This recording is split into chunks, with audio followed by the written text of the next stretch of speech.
Deus. A equipe Omeiocan entrevista hoje o adjunto Agrano, mestre Irley Lopes, sétimo raio adjuração Arcanos, Rama 2000, no dia 12 de janeiro de 2003, sábado, aproximadamente 11 horas da manhã. Salve Deus, mestre Irley, adjunto Agrano.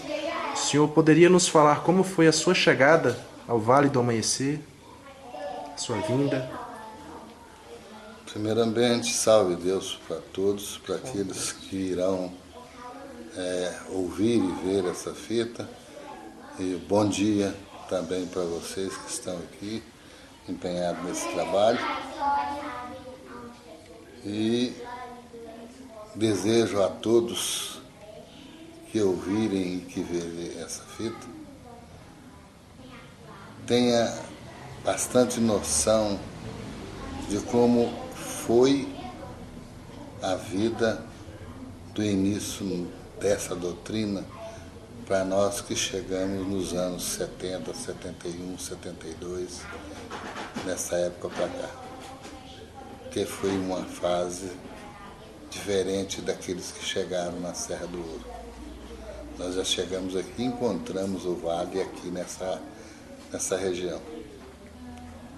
Eu sempre fui religioso, sempre gostei de praticar religião, estudei seminário, estudava no seminário em Bambuí, sempre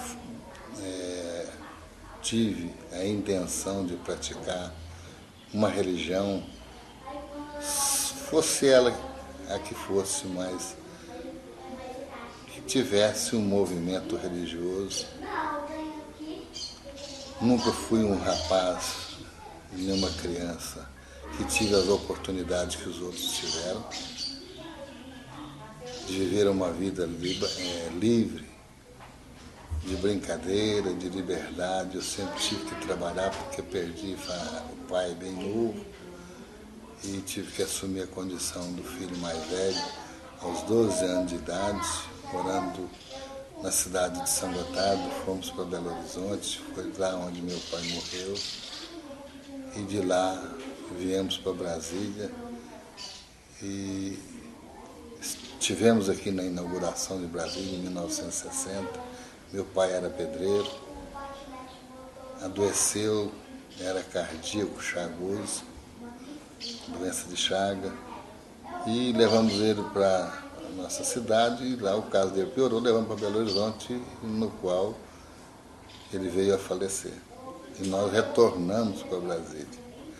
Nessa vinda para Brasília, eu conheci um centro de Kardec. Comecei a frequentar, mas não me sentia bem. Depois dessa estadia no Kardec, um vizinho me falou no Vale do Amanhecer, em 1971. Eu trabalhava numa gráfica, inclusive fui funcionário do Michel, e tinha uma dificuldade de entendimento, de relacionamento, que ainda é muito novo,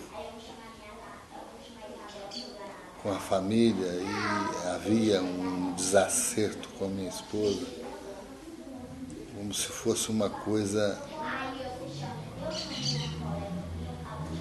de falta de compreensão mais da minha parte do que dela. Era uma mulher índole, mas eu tinha um temperamento bem forte. E esse cidadão me convidou, falando sobre uma seita, uma religião que tinha perto de Planaltina, saída de Brasília para Barreiras, e me convidou para vir aqui numa quarta-feira, que talvez o que estava acontecendo comigo na minha vida material poderia ser alguma coisa espiritual. Mas eu não acreditava, nunca acreditei em espiritismo até então. Mas nesta data eu marquei com ele e vim mais a minha mulher.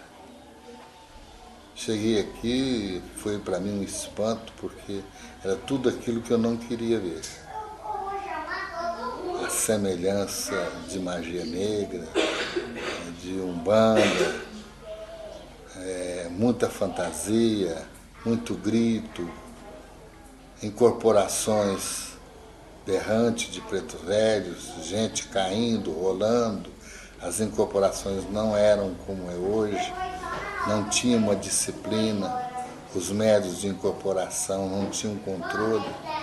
O único médium mais controlado que nós tínhamos aqui era a Dona Neiva, que nós chamávamos de Tia Neiva. Eu mesmo não tinha, nos primeiros dias, nenhum contato com ela. Eu vim ter contato com ela um mês depois, frequentando aqui como paciente. Mas nessa data, nesse dia que esse moço me trouxe, eu me aborreci e saí porque eu me senti que ela estava fazendo hora comigo, porque atendia todo mundo e não me atendia. Foi até que lá pelas tantas da noite, por volta de 11h30 da noite, ela mandou esse senhor me chamar. Eu já estava lá fora nervoso, tanto com a atendente, que era a Tia Neiva, com esse amigo que me trouxe e com a minha mulher. Aí quando eu sentei para conversar com ela, ela só disse para mim: olha, hoje eu não tenho mais tempo para conversar com você, porque tem outras pessoas que têm um problema sério que eu vou atender. Você volta domingo e eu vou conversar com você domingo, você precisa desenvolver sua mediunidade. Filho, nunca. Eu não acredito, e até porque eu não sinto nada. Não acreditava nessa negócio de espiritismo. E ele coincidiu, por incrível que pareça, com uma festa da gráfica, que era uma festinha onde era arraigada a chope, a churrasco, e ela marcou exatamente nesse dia. E eu falei: não vou deixar uma festa dessa para vir aqui mexer com um negócio de espiritismo. E fui para a festa. Só que depois desse lance da festa, eu cheguei em casa, eu me senti mal. Eu tinha, parece que, comido um boi vivo e bebido, era xixi, porque não podia, nada parava dentro de mim. Quando foi no outro domingo, eu vim. Cheguei aqui, passei nos tronos, ainda fiquei iludido com o sofredor. Ele, como se ele fosse meu pai, eu chorava, ele chamava: eu estou sofrendo, você é meu filho, e coisa. E eu fui naquela conversa acreditando que era meu pai, comecei a chorar, pedir perdão, querendo saber como é que ele estava, onde é que ele estava, mas nada de concreto saiu. Eu saí dali apaixonado, porque tinha conversado com meu pai, que tinha morrido em Belo Horizonte há tempos já, em 1962. De lá para cá, eu comecei a vir frequentando o lado e já entrei de cara no desenvolvimento. Com 3 meses que eu estava no desenvolvimento, ainda nós não tínhamos os uniformes que tem hoje. As fitas eram feitas de crochê, outras eram compradas as fitas em armarinho, a gente costurava elas para poder usar. E nessa altura, a Tia Neiva pediu que eu me associasse a um mestre e fosse ser instrutor daquilo que nem eu sabia. Esse mestre se chama Juarez Araruna. E eu fui para lá, ela me mandou, eu fui. Mas ensinar o quê? Se nem eu sabia nada. E depois ela tirou o Juarez de perto de mim e me largou sozinho com aquele grupo de doido, porque era um pessoal que tinha problema de desequilíbrio emocional. Aí eu senti um desprezo, achando que ela estava ali me marginalizando. Deixa esses doidinhos com ele, e os que entendem vai dar aula para quem realmente tenha proveito. E eu me senti mal, senti agredido com aquilo. Aí ficou 1 mês, 2 meses, tudo quanto era doido que aparecia, que vinha de terreiro, pessoa que era alcoólatra, aqueles pés inchados, tia Neiva mandava pro meu grupo. Até que um dia aconteceu o fato de eu começar a me sentir mesmo prejudicado e falar com ela, e na qual foi uma grande surpresa que tinha uma mulher lá, vinda do Rio de Janeiro, e estava a tia Neiva na mesa, com o Mário Sassi, e essa mulher incorporada com uma entidade que até então eu não conhecia, porque eu não conhecia nada de esquerda, nem da direita, nem de um lado e nem do outro. E o Somário discutindo e tentando fazer esse espírito subir, e o espírito passou para a tia Neiva, ou atuou em tia Neiva. E tia Neiva deu um soco na mesa onde quebrou um vaso de flor que tinha. Aí a mulher desincorporou. Aí o Somário repetiu quem era aquele espírito que estava ali. Aí o espírito respondeu através da tia Neiva que ele respeitasse ele, que ele era o Zé Pilintra. Ele já ficou em pé, se posicionou com aquele jeito dele, costumeiro. O Mário andou conversando, o Somário andou conversando com ele. E logo ele subiu. Aí a tia Neiva pediu, leva ela lá para o seu grupo. E lá ele voltou a incorporar. E eu já fiquei com medo, porque se ele fizesse comigo o que ele fez com a tia Neiva, o Somário, eu ia largar ele lá sozinho com a mulher e ia correr. Mas acontece que ele conversou comigo normal, porque eu também conversei com ele normal. Eu digo que né, ela está aqui, ela está querendo entrar no vale, você não é dono dela, ela não está fazendo nada de errado. E eu nem sei todas as palavras que eu falei, porque isso tem muitos anos. Mas eu conversei como se eu estivesse conversando com uma pessoa comum. Até porque eu também não sabia com quem que eu estava falando. Não tinha noção nenhuma do espírito que eu estava conversando. Ele disse, olha, por incrível que pareça, eu vou te obedecer, vou deixar ela aqui. Mas aquele velho vai pagar caro pela forma com que ele está achando que ele é aqui dentro. E essa mulher ficou no desenvolvimento. Foi a última vez que eu vi essa mulher, foi esse dia. Eu nunca mais vi essa mulher aqui no Vale. Se ela foi para outros grupos elitizados, se ela voltou para o terreiro, nunca mais vi a senhora. Então, o meu começo do Vale foi por aí. E nunca mais parei de trabalhar espiritual. Sempre tive com a tia Neiva um bom contato. Até tinha nela assim, uma pessoa amiga, uma companheira, uma mãe, mas não via da forma que as pessoas viam a tia Neiva. Eu chegava de caminhão aqui, ela me perguntava qual é a nova, porque caminhoneiro sempre tem uma piada, tem uma frase de para-choque. E eu contava. Às vezes ela falava, para aí, tá chegando gente aí. Ela que gostava de piada. E eu não media o tamanho da piada que eu ia contar para ela. Eu não tinha maldade, e nem malícia, e nem conhecimento que eu estava falando com a clarividente tia Neiva. Eu vim descobrir isso ao longo dos anos. Até porque eu acho que ela aproveitava por eu não saber, para ela queimar certas energias. Acredito eu que seja por esse lado, por esse caminho.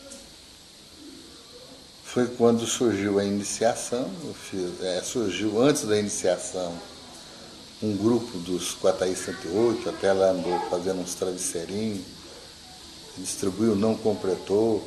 Foi quando ela quis mudar o uniforme de branco para marrom e preto, que o Paulino deu até discutiu com ela lá dentro do castelo.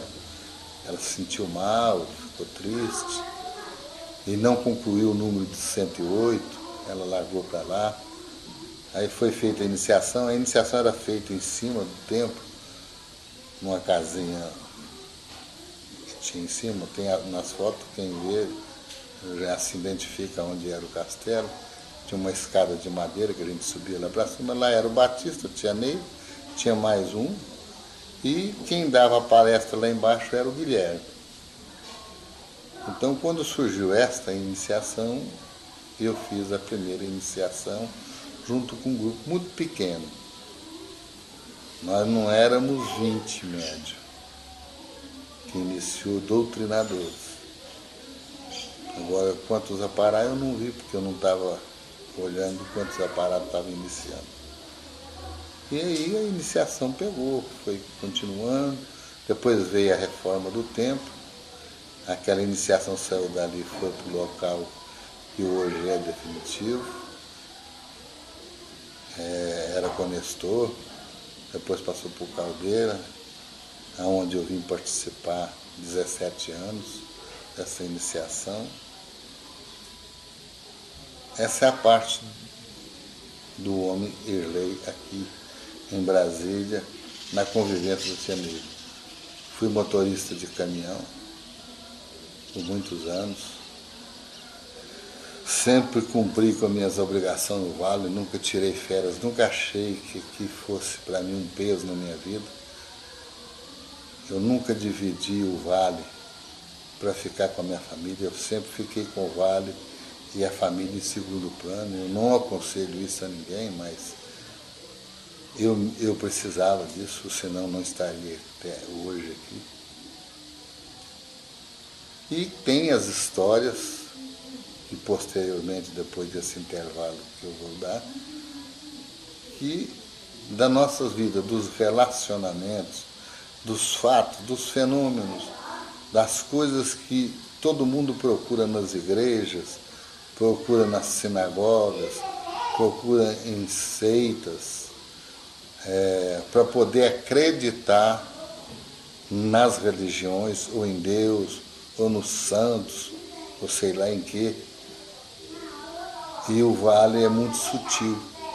Ele não tem uma sala para guardar muleta, cabeça de cera, braço de gesso, porque se tivesse, o Vale não tinha espaço para morar, da quantidade de milagres e de curas que já aconteceram aqui. E eu fui um dos felizados de vários fenômenos na minha família que aconteceu aqui no Vale do Amanhecer, até a minha partida em 1979 para Uberlândia, onde começou a minha missão como presidente de templo externo, a pedido dela e de Pai João de Enoque. E estou até hoje nessa missão, onde dentro desse curso, desse meu trabalho aqui no Vale do Amanhecer, surgiu adjunto de povos, que eu tenho um relato para fazer, que ele é de suma importância, porque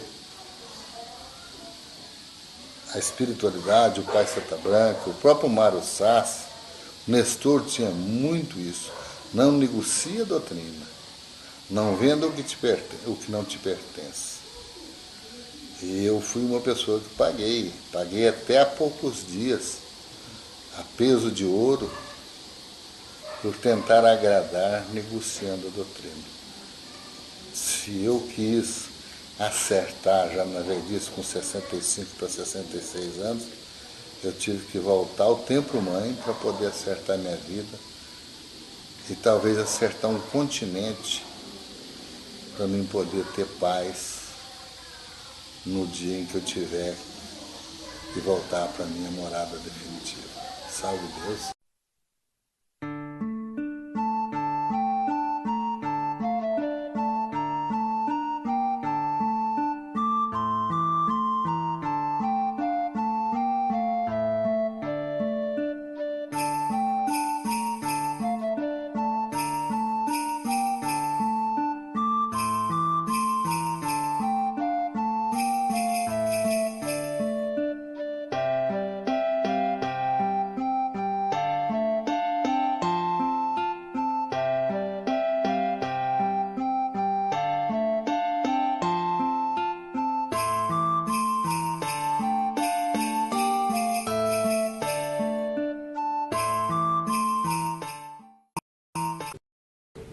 Salve Deus, mestre Lei.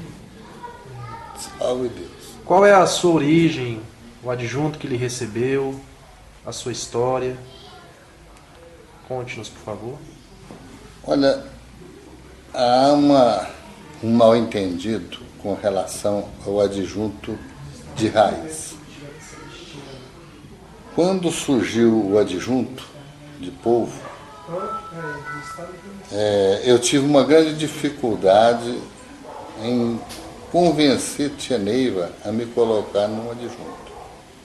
Até eu achava que não era para mim pertencer a nenhum adjunto, porque tinha as pessoas selecionadas para ser de determinados adjuntos. Eu tinha com o Guilherme uma grande afinidade, por uma gratidão de um fato que ele me deu uma grande cobertura no hospital onde ele trabalhava, e a minha esposa foi internada lá e lá ela teve uma criança, a criança morreu, e o Guilherme foi aquela pessoa que me deu todo o apoio. E eu fiquei devendo dele essa obrigação, queria por todas as formas pertencer ao adjunto dele, e a tia Neiva dizia que eu não tinha vínculo com ele. Escolhi o Alberto, ela também dizia que não.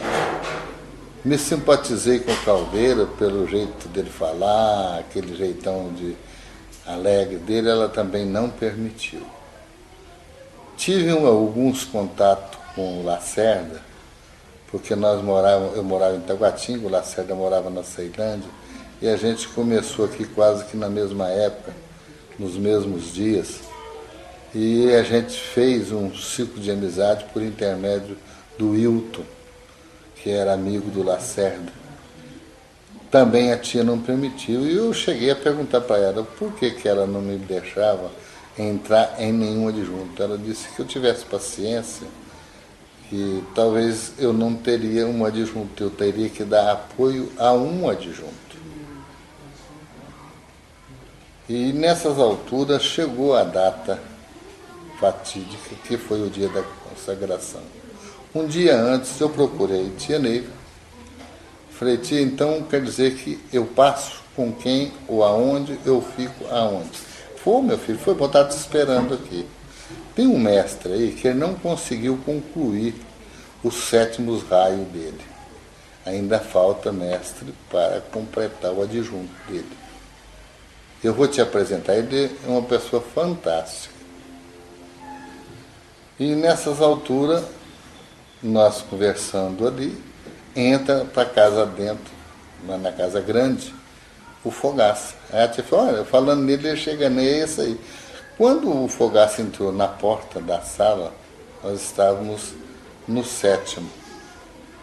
E ele já foi entrando direto, já sorrindo, aquele jeito dele alegre, parece que a vida só vivia sorrindo para ele, que eu bati o olho nele, que foi como se eu tivesse visto uma pessoa muito querida minha, e que eu convivia com ele há muito tempo. Aí eu me dirigi a ele, ele me abraçou, abracei ele, esse aí, meu filho, esse é o Fogaça, você vai ser 7º raio dele, você vai dar uma força para ele.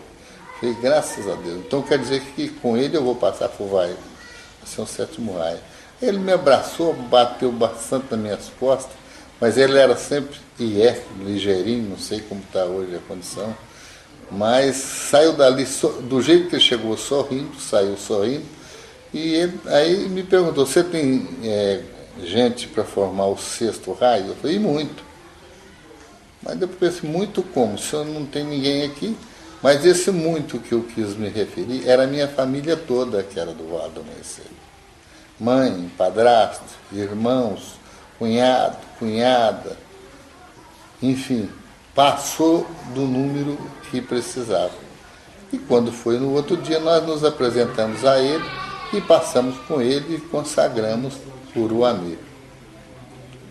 O tempo passou, eu tive que mudar de Brasília, fui para minha terra natal, um ano depois disso, e quando lá eu estava, minha irmã caçula foi casar, tia Neiva mandou fazer o casamento dela, porque eu liguei e pedi, tia Neiva, se havia possibilidade, porque o meu cunhado não era do Vale do Amanhecer, eu não tinha noção do que eu estava pedindo, porque eu não conhecia os poderes, normas, regras, nem disciplina do Vale. Naquela época a gente achava que tia Neiva era como se fosse um comerciante. Eu não tenho agora, mas daqui a pouco eu mando buscar, você vem pegar aqui. E pedi, né, que fizesse o casamento lá em São Gotardo, que dá daqui lá quase 500 quilômetros. Então tia Neiva não disse não para mim, falou, eu vou mandar, meu filho.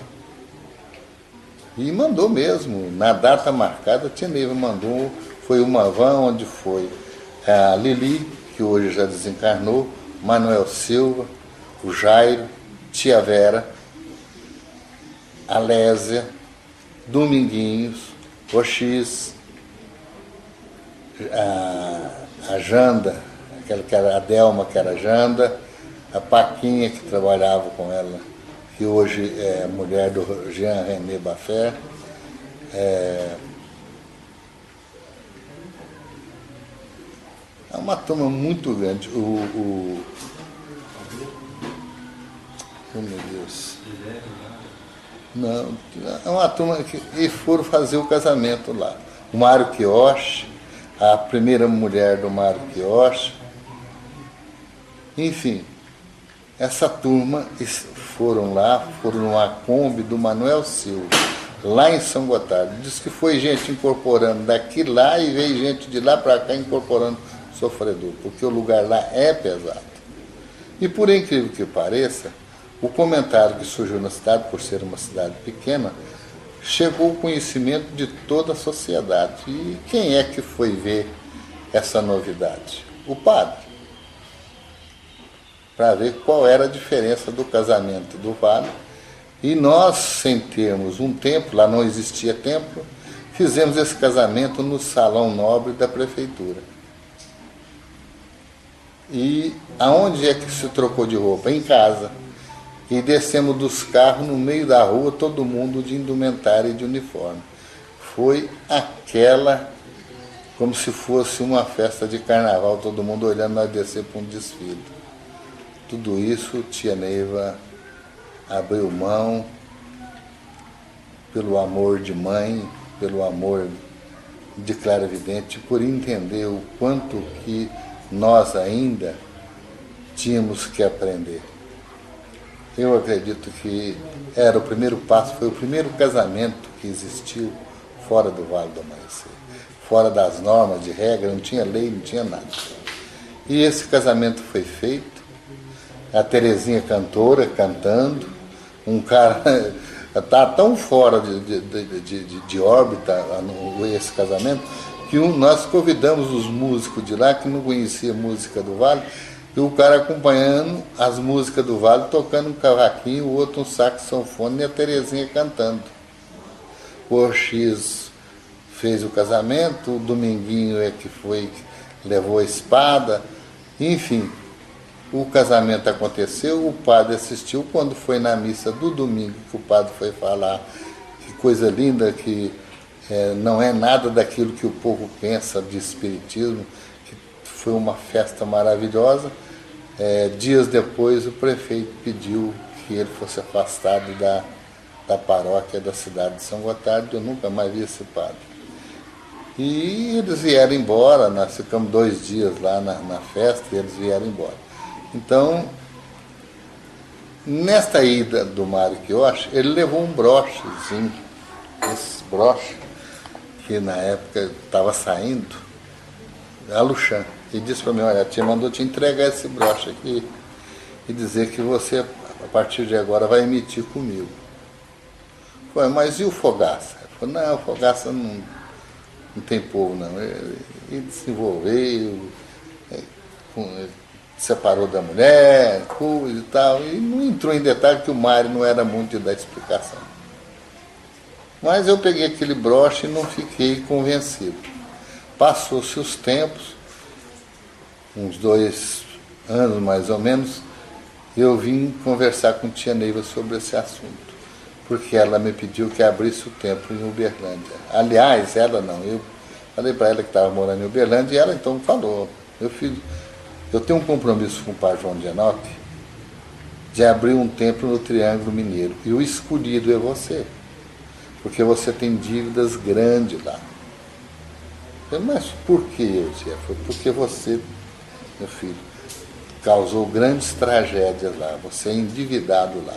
A única forma de você acertar os seus débitos do passado é abrindo um templo lá.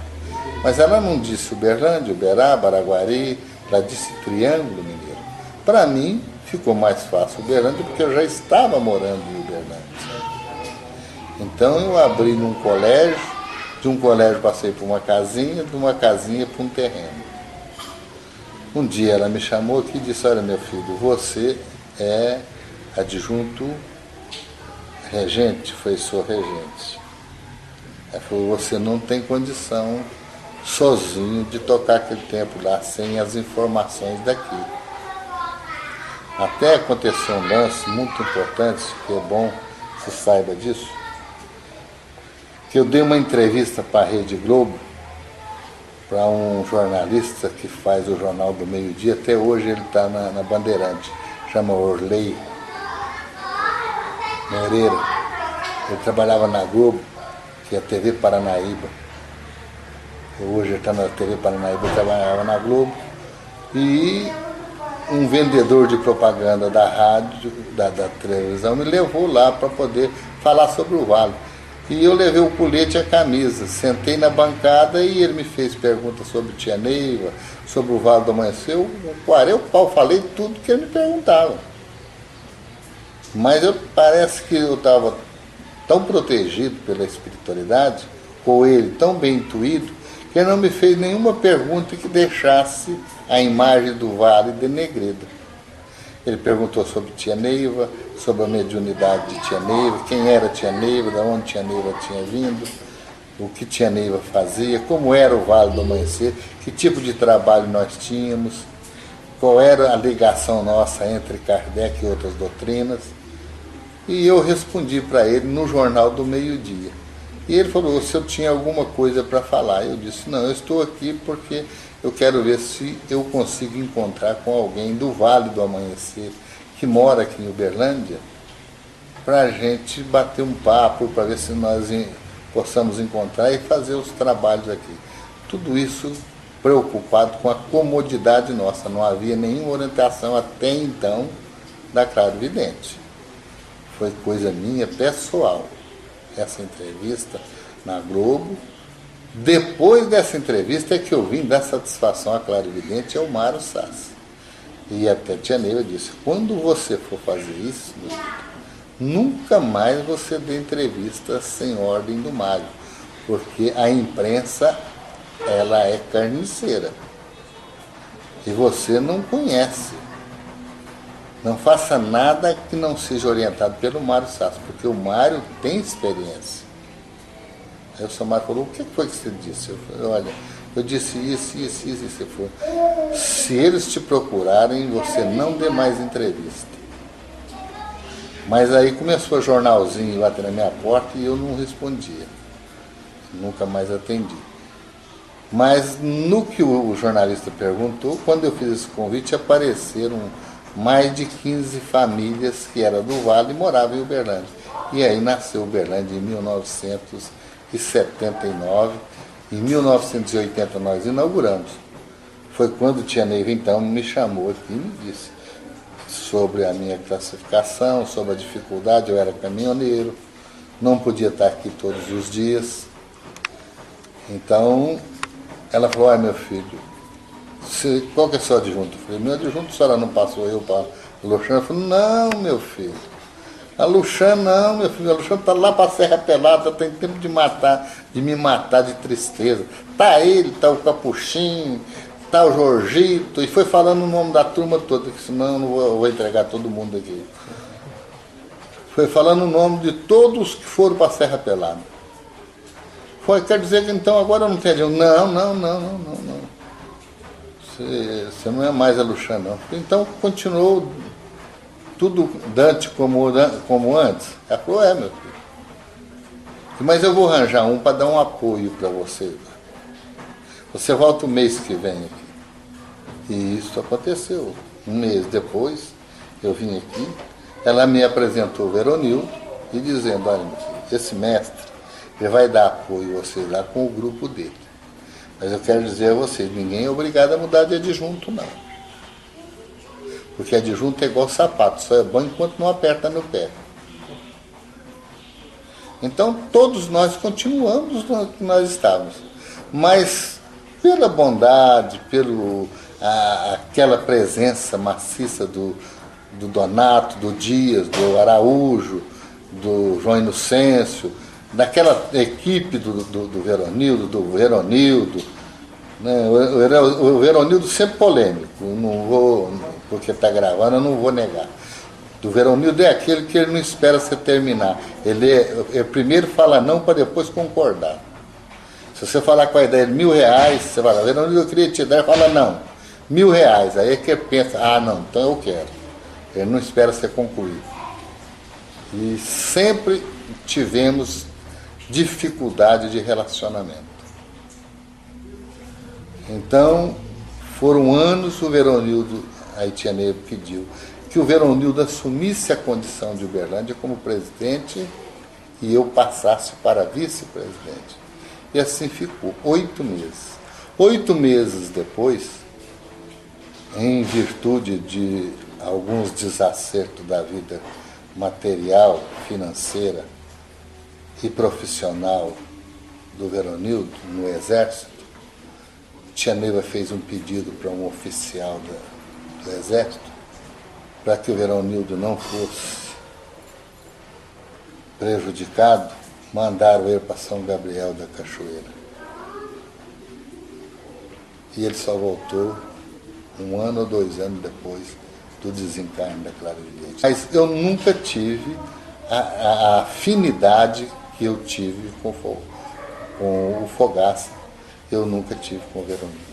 Porque o Fogaça, quando foi para me entregar o Uberaba, a pedido do Beto, porque a Tia Neiva nunca quis que abrisse o Uberaba. Ela me pediu encarecidamente que não abrisse tempo no Uberaba para respeitar o Chico Xavier. Enquanto ele fosse vivo, nós não abríssemos. Mas assim que Tia Neiva morreu, o Beto deu um tempo para o Fogaça lá. O Fogaça ficou 2 anos, se não me falha a memória, e desesperou, quis entregar o tempo, queria fechar. Aí mandaram me chamar em Uberlândia para me assumir o tempo de Uberaba. Aí eu fui e o Fogaça, então, passou o tempo para mim, passou com aquela alegria de sempre, chorou muito, eu também chorei demais, mas abracei. E hoje eu sinto que eu não estou lá por um acaso, eu estou concluindo aquilo que ele começou. Portanto, o templo lá de Uberaba, ele é raiz Uruamê, não tem nada a ver com Uruatã.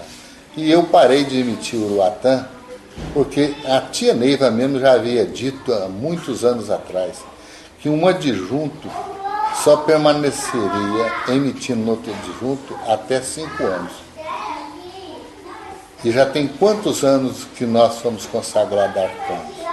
Foi em 83. Nós estamos em 2012, entramos agora em 2013.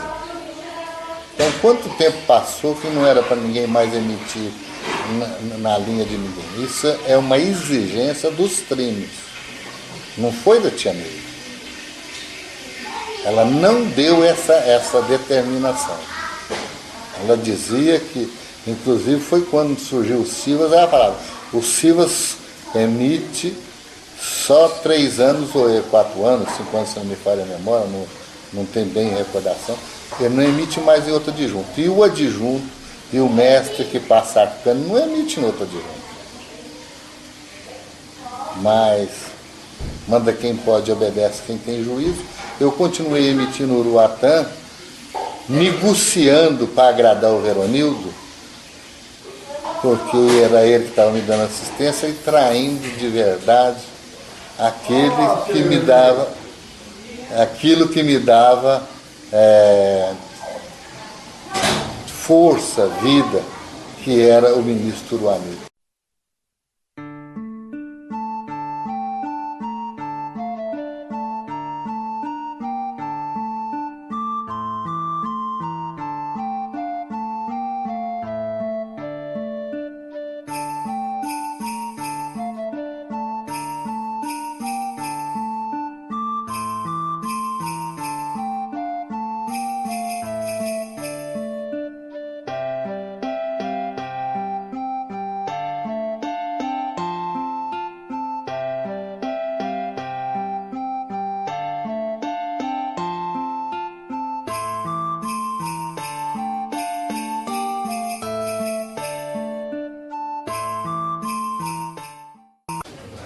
Salve Deus, mestre Lei. Salve Deus. Conte pra gente a história da sua irmã que desencarnou, a libertação do teu filho, para ficar registrado. Com muito prazer. É uma história que ela até está escrita em algumas cartas da tia Neiva, mas o nome não combina com o nome que está, porque está o nome que ela é conhecida no mundo espiritual. A minha irmã é conhecida pelas cartas como Irlene, e ela chama Irleni. Houve um desastre com essa minha irmã há muitos anos atrás, em 1978, 79, e de um ônibus da Pioneira que bateu no Fusca que ela vinha logo no começo da EPTG, e ela veio a falecer. Ela ia para uma festa, isso não interessa. O vinho estava saindo de uma festa indo para outra, ela era ninfa-lua. E no mesmo momento que essa menina desencarnou, também desencarnou uma outra moça aqui, que era de Goiânia, desencarnou aqui, aonde o Ovídio desencarnou também. Então foram as duas que desencarnaram. Era tudo uma coisa da espiritualidade. Do momento em que eu fiquei sabendo através da polícia, que eu fui verificar, fui no IML, conferir, tal, no outro dia eu vim procurar a tia Neiva, e tia Neiva já me recebeu dando a notícia. Antecipou os fatos. Ô, meu filho, meus pesos. Ué, tia, quem comentou com a senhora? Não, meu filho, já está sabendo, eu queria falar com você, mas vocês não tinham estrutura para saber, principalmente a sua mãe. Mas sua irmã já estava desencarnada. Chegou o momento dela, e tia, minha mãe está descontrolada, até com um sintoma de quem perdeu a noção da consciência. Não fala coisa com coisa, apoia, meu filho. A sua irmã vai vir falar com vocês. Eu só quero que tenha de vocês um pouquinho de paciência, porque é preciso de uma permissão de pai João de Enoque. Porque ela agora está passando por um tratamento, né, na casa de mãe Tilde, aliás, de irmã Lívia, e depois, quando ela tiver a oportunidade, ela vai vir explicar para vocês. Nessas alturas, eu tinha um irmão muito nervoso, que ficou atrás do motorista do ônibus, querendo me matar e vingar, e eu tentando segurar ele, levar a coisa pelo lado da doutrina, e nada acontece por acaso. Um mês depois, tia Neiva mandou um recado para mim. Eu trabalhava nessa época no aeroporto Navari. Aí eu vim aqui, ela falou, olha, meu filho, eu recebi ordem de pai João, quinta-feira sua irmã vai vir. E tia, eu já marquei 2 vezes, a mãe está possessa. Ela falou, não, meu filho, pode trazer sua mãe e toda a sua família. E viemos. E tia Neiva sentou na mesa evangélica. Tinha alguns poucos mestres, já era tarde da noite, o retiro já tinha terminado. E ela sentou no farol mestre. Pediu que eu ficasse nas costas dela e a família ficasse na lateral da mesa evangélica. Então, alguns segundos, aquele espírito desceu, com a mesma característica da comadre Irleni, que a gente chama comadre. Ela era madrinha do meu filho mais velho. E virou para um lado, com a mão direita ela estendeu e falou, salve Deus, compadre. Aí eu respondi, salve Deus, compadre. Ela virou para o lado direito, onde estava um outro irmão meu, que até que morreu do coração, que morava em São Gotardo, do Irlemar, e disse: salve Deus, compadre. Ele disse: salve Deus. Beijou na mão dela, começou a chorar. Eu me mantive ali, porque eu estava em êxtase, eu não estava, nem sei se estava acreditando ou desacreditando, que era um fenômeno para mim estranho. E a voz idêntica. Aí ela chamou: cadê a mamãe? Aí minha mãe se aproximou pelas costas da tia Neiva e entrou entre o banco e a mesa. Aí ela pegou a mão da minha mãe e beijou. Aí chorou. Chorou, aí foi quando ela limpou o rosto com a mão esquerda e disse: ó, se a tia Neiva ver que eu estou chorando, ela não vai ficar satisfeita. Não quer que eu chore. Conversou com a minha mãe e explicou como foi que aconteceu o fato do acidente. Que o motorista não teve culpa, que a moça que estava dirigindo o carro não tinha culpa, estava tudo programado, que ela havia desencarnado 12 horas antes, quando lá na Ceilândia, onde eles moravam, eu morava na QNG, lá na Ceilândia ela estava se arrumando para vir para Taguatinga Norte, ali nas QNG, onde seria o casamento de fato, que era dessa amiga dela. Em cima da estante tinha um quadro grande de Iemanjá, e esse quadro foi como se alguém empurrasse o quadro, e o quadro caiu em cima dela e do esmalte, daquelas bases, daquelas coisas que ela estava pintando. Aí ela falou: mamãe de Deus, olha o que aconteceu aqui, o quadro caiu em cima das coisas aqui, derramou tudo aqui. Aí minha mãe chegou e falou: mãe, você esbarrou aí na estante? Ela falou: não. Minha mãe pegou, tirou o quadro, voltou para lá. E tia Neiva, aí ela, incorporada na tia Neiva, disse: a hora que mãe Iemanjá caiu no meu colo, eu desencarnei. O quadro caiu no meu colo, eu desencarnei. E depois ela foi para minha casa. Chegando em casa, ela me pediu, eu trabalhava fazendo frete, ela me pediu: você me leva até na igreja o casamento da Lúcia? Eu falei: ah, você está doido? Não vou não. Vou lá na igreja o quê? Aí ela falou: não precisa não, eu vou até aqui perto do Mercado Norte e pego um táxi. Até fez uma brincadeira comigo, que ela sempre soube que eu tenho aversão à barata. E tinha uma barata na parede e ela passou a vassoura na barata jogando em mim. Eu ainda até gritei com ela e ela saiu e foi embora.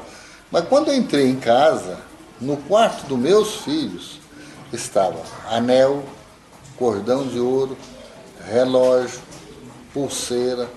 Ué, não estou entendendo. Uma Direne louca. Vai para a festa e larga a joia aqui. Ela esqueceu de colocar. Aí a mãe dos meus filhos, a que morreu, a Joana, disse: não. Ela saiu do banheiro, depois que ela tomou banho, que ela pintou, tirou essas coisas e deixou aí. Porque diz ela que ia para o cruzeiro depois. E não queria levar isso aí. Quando foi por volta de 2 horas da manhã, eu escutei uma sirene tocando na minha porta. Eu abri, era a polícia com o pai da moça, da noiva que casou, me falando: olha, eu tenho uma notícia ruim demais para te dar. Eu falei: o que foi que aconteceu? A nossa querida irmã, a Irene, está morta ali no trevo que vem de Braslândia. O ônibus bateu no Volks e matou ela. As duas estão mortas. É para você ir lá para liberar, que eles vão levar o corpo para o hospital e o outro para o IML. Quando eu cheguei lá já não tinha mais nada. Fui no IML, ela estava lá. E aí eu vim aqui, saí de lá e vim direto aqui. Aí a tia Neiva falou para mim: Olha, meu filho, essa menina e a outra que desencarnou aqui, que você não está sabendo, são dois espíritos, são almas afins. E ela cumpriu a missão dela, ela não viu o acidente. Portanto, ela é incorporada. Quando foi no dia que ela incorporou, ela contou a história direitinho para minha mãe. Que a moça não tinha nada a ver, o motorista não tinha nada a ver, e que meu irmão parasse com essa ignorância de querer fazer justiça com o motorista, porque tudo estava escrito, tudo programado pelo plano espiritual. Aquele era o dia dela desencarnar. E ela conversou com mais alguns ali, deixou bem claro o motivo do desencarne dela, a razão de que levou ela ao desastre, né, do transcendente dela. E nessas alturas a minha mãe mesmo não aceitou. Nem até na morte dela ela não aceitava esse desencarne dessa minha irmã. Mas eu nunca mais cobrei sentimento disso. E eu tenho uma outra que é casada, que foi essa do casamento que a tia Neira mandou fazer lá em São Gotardo. A tia Neira falou para minha mãe, falou, olha, não desfaça de nenhuma indumentária dessa menina, depois da incorporação, porque ela vai incorporar a Irlene para poder falar com vocês quando ela tiver maiorzinha. E isso aconteceu realmente. Mas quando aconteceu, eu já estava dirigindo o Berlândia. E lá a coisa é diferente. Lá eu não tinha uma garantia da clarividente. Lá não tinha garantia dos trinos. Lá eu não tinha garantia de um tempo mais. Eu poderia estar falando com a minha irmã ou estar falando com o espírito do Vale da Sombra. Então, quando manifestava na minha irmã, eu ficava entre a cruz e a espada. Eu preferia ofender o resto da família do que passar batido tomando bênção de um espírito sofredor. Eu fazia o batalhar. A salve Deus, se for minha irmã, que Jesus te ilumine, mas você já desencarnou. Eu não tenho permissão para poder você incorporar aqui no templo. E fazia o batalhar, e os meus irmãos ficavam chateados comigo. E isso foi ao longo da vida, até que eu conversasse um dia com a tia Neira, e ela falou, você está certo, meu filho. O espírito, o aparelho não mistifica. Quem mistifica são as entidades. E numa dessas, um espírito desse pode passar vocês para trás se vocês beijar na mão de um Exu, de uma pomba gira. Por exemplo, eu não vou aceitar isso não. Só se for aqui no tempo mãe, na presença da senhora. Mas aí esse quadro foi se desfazendo e também minha mãe foi conformando, até que um dia a tia Neiva dando uma palestra dentro do templo, tem muitos mestres aqui ainda vivos, que pode confirmar, se ele for bom de memória, essa história. Eu estava lá na cachoeira, ainda não estava funcionando esse templo, eu estava em fase de construção, e a tia Neiva estava dando uma aula no templo. Em vez de eu ir assistir a aula da tia Neiva, eu fui levar meus filhos, que eram bebês assim, tudo pequenininho, para brincar um pouquinho lá naquela água, que tinha uma caixa d'água lá em cima, que estava muito quente naquela época. Aí voltamos, eu inclusive entrei escondido pelo lado da linha de passe, a tia Neiva falou, tá, o irmão dela está chegando aí. Eu ainda comentei com meus irmãos, falei, olha, a tia Neiva está sabendo que nós estamos entrando agora, atrasado na aula. Aí ela perguntou, Irlei? Aí eu respondi mais ou menos depois da cruz, da linha de passo. Salve Deus, tia. Chega até aqui na frente. Aí eu comentei com o irmão meu. Você vai ver o que o cara vai falar para nós na vista de todo mundo ali. Por falta de responsabilidade nossa. Mas quando eu fiz depois do Cristo, eu dei uma parada, ela falou, esse aqui que eu Irlei, todo mundo reconhece, ele que é irmão dela. E fez assim com o dedo, apontando para o lado da Cassandra do Zé Carlos. E disse, ela está aqui, vestida de rosa, a indumentária dela é rosa, e está um cavaleiro de Oxóssi com ela. O engraçado é que ela se identifica no plano espiritual, todas as vezes, para as entidades, que eu sou a Irlene, irmã do Irlei. Sempre se identifica no plano espiritual como irmã do Irlei.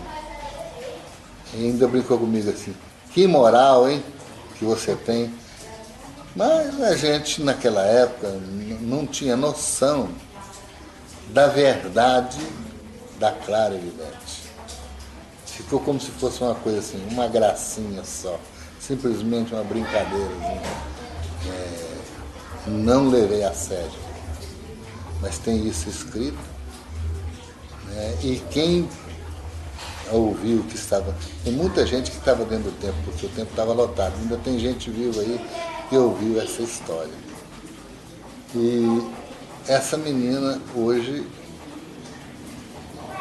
eu acho, acredito, que ainda prevalece o que a clarividente disse, que ela é uma guia missionária, alma gêmea de um cavaleiro de Oxóssi. Agora, nunca perguntei o nome, não tive curiosidade, até porque, se é, graças a Deus, se ela pode me ajudar, deve vir ordens superiores para ela. Então eu respeito esse lado, porque eu não quero me perder com falsas ilusões ou me tornar um fanático, como muitas pessoas que acreditam em parente que desencarnou, que ajuda, que faz. Eu acredito que quem pode fazer por nós, por mim ou por alguém, são os mentores que nós sabemos que faz parte do mundo evoluído de Capela. Que é o Pai Santa Branca, Jesus, Nossa Senhora, Pai João, Pai Joaquim, Pai Zé Pedro, as Preta Velhas, os caboclos, médicos de cura, Amanto, Tiãozinho, enfim, toda essa gama de espírito de luz, como o meu ministro Agrano, o ministro que me rege, que me ajuda, o ministro Uranê, como o ministro Ajarã, o ministro Ipuarã, né? Enfim, os ministros de Deus, né, na força dos grandes mestres luz, o ministro Olorum, Oxum e Obatalá. Então, eu prefiro viver mais focado na linha da proteção dessas entidades, que é dar quem tem para dar, do que ficar preocupado com a minha irmã que desencarnou em 1970 e pouco para cá, que eu acredito que, segundo tia Neiva, um espírito para chegar numa condição de preto velho gasta 100 anos. Isso ela falou uma vez numa palestra. Então, essa é uma das histórias de uma passagem da vida da minha com a tia Neiva. E teve uma outra também muito difícil, foi com meu filho mais velho. Eu buscava terra lá em Lagamar, perto de Patos, para levar para Santos, para fazer adubo. E era época de férias, eu levei o Eriovaldo, que hoje até é um arcano, meu filho, ele, o Sidney, eu levei o Eriovaldo comigo. E quando eu peguei a estrada do chão, o Eriovaldo começou a passar mal. Eu até achei que era o pastel em Guaraná que a gente havia tomado no Patão, lá em Patos de Minas, e aquele no caminhão naquelas costelas da trepidação fez mal para ele. Aí pedia para descer do caminhão, pedi para ele vomitar, ele tentou, eu já não estava falando, ele estava roxeando, Eu ainda fui numa bica d'água, peguei água, dei ele. Aí comecei a fazer a prece do Pai Nosso, pedi ele para fazer a prece do Pai Nosso comigo. Aí ele começou a melhorar, eu botei ele dentro do caminhão, ele começou a engruvinhar de novo.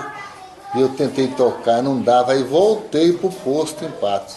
E pedi o socorro a um outro motorista que estava lá, que me levasse no hospital, que meu filho estava morrendo. E esse cara me levou para o Hospital Vera Cruz, lá em Patos. Chegou lá, o médico olhou, ele deu 3 ataques epiléticos, um atrás do outro. Ele falou, isso é epilepsia. Eu falei, mas como epilepsia? O que é isso? Ele falou, é acesso. Se tem alguém na sua família, que eu saiba, não. Você vai ter que fazer um tratamento sério com esse rapaz, com esse menino.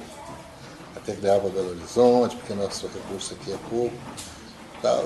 E aí passou o Gardenal, ele passou a usar o Gardenal. Levou em Belo Horizonte, não tive o resultado positivo. Um dia eu peguei ele e falei, eu vou levar ele lá no Tia Nilda, porque eu vou perder meu filho. Ele estava dando acesso em média de 5, 6 vezes por dia. Ele dava dentro da escola, as professoras já não queriam aceitar ele mais na escola. Eu trouxe, quando eu cheguei com ele aqui, a Tia Neiva já me recebeu, já foi pegando ele, mandou ele sentar numa caixa de madeira que ela tinha onde guarda a bolsa da Estrela Candente, e falou para mim, meu filho, desde quando seu filho está passando por essa dificuldade? Eu falei, tia, a data certa eu não me lembro não, mas já tem uns 6 meses, um ano, me parece que ele está dando acesso um atrás do outro. Eu já estou que não aguento mais. Ela falou, que remédio você está dando? Eu estou dando Gardenal 100. Ela falou, não, meu filho, pode cortar, ele é homem. Isso vai afetar ele precisa ser um homem normal, ele vai casar. Isso vai prejudicá-lo. Então, mas se eu parar de dar, ele morre. Ela falou, não, meu filho, não morre não. Chamou a Lúcia do Pimentel, a Soninha, o Oxis, e eu não me lembro qual o outro, se foi o Batista ou uma outra pessoa. Foi um outro mestre. Mandou pegar um colete menor que tivesse lá e levasse ele lá no castelo da iniciação e iniciasse ele. Aí até alguém lá, que ficava ali sempre dando palpite, se metendo na vida de todo mundo, como sempre tem, ao lado dos 31 palpiteiro, é aquele que fica ali só para, como se diz, que entra na resta sem ser cebola.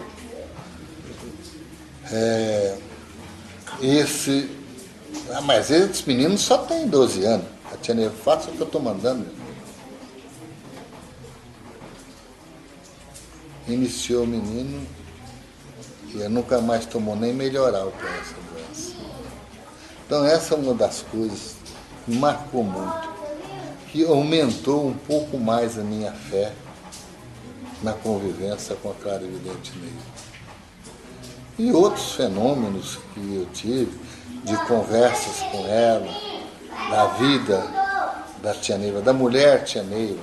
Eu achava que Tia Neiva, a clarividência dela, abrangia também os problemas que viriam a acontecer com ela.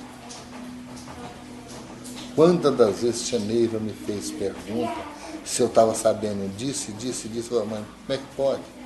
Se essa mulher é clarividente, como é que ela está me perguntando uma coisa, sabe que ela não está vendo nada? Quer dizer, acontece que para ela não via nada.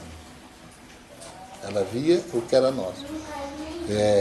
Sempre quando ela ia para a mesa, ela me chamava para poder ficar atrás dela na mesa evangélica, porque os outros tinham medo da tia incorporada, tinha que ficar fazendo, eu encosto, eu ponho a mão, como é que eu doutrino? Eu não, doutrinava igual aos outros.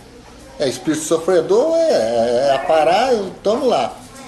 Só um dia que eu encostei a mão, que eu levei, que eu pus na testa dela, foi que ela fez assim, não deixou que eu encostasse na testa. Eu perguntei para ela, o cara falou, não gosto de pôr a mão na testa dela não. Eu perguntei para ela, mas por que você não quer que põe a mão na testa? Eu, não, meu filho, se você encostar as costas da sua mão, eu vou ver o seu karma, e eu não quero sofrer. Mas não era com ela, era comigo, o problema era comigo. Então, foram muitos momentos bons. A doutrina é uma doutrina que se olhar pelo que a tia Neiva deixou, ela nunca discriminou ninguém, nem os cachaceiros, que tinha o Miro, que o Raul contou a história. Quem quiser, procura o Raul e pergunta para ele. Me conta a história do Miro, que você disse uma vez para sua mãe, que você não ia dar mais oportunidade para o Miro. E a sua mãe te respondeu, como é que é, Raul? Você está dando oportunidade para o Miro? É o Miro que está te dando a oportunidade de você fazer dele um doutrinador e você não fez até hoje. Salve Deus, mestre Lei, Adjunto Agrano, projeto Meu Cão, que é formado por nós, que a gente visa entrevistar e registrar a história desses adjuntos veteranos que estavam sempre do lado da nossa mãe, que viveu os tempos de ouro da nossa doutrina, né? A gente vos agradece com muito amor, com muito carinho, muito respeito pelo seu registro que deixastes aqui pra gente. Salve Deus, meu mestre. Salve Deus por essa oportunidade. Peço a todos que virem e ouvirem essa fita, entenda bem. Veja mais de uma vez, para não pensar que aqui está partindo palavras agressivas. Estou expondo o que eu penso, o que eu sinto, e se for preciso, eu repito aonde houver necessidade. Porque eu não sou homem de duas palavras. O que eu falo hoje é porque eu tenho consciência do que eu estou falando. A nossa doutrina é a mais bonita que está entre o céu e a terra.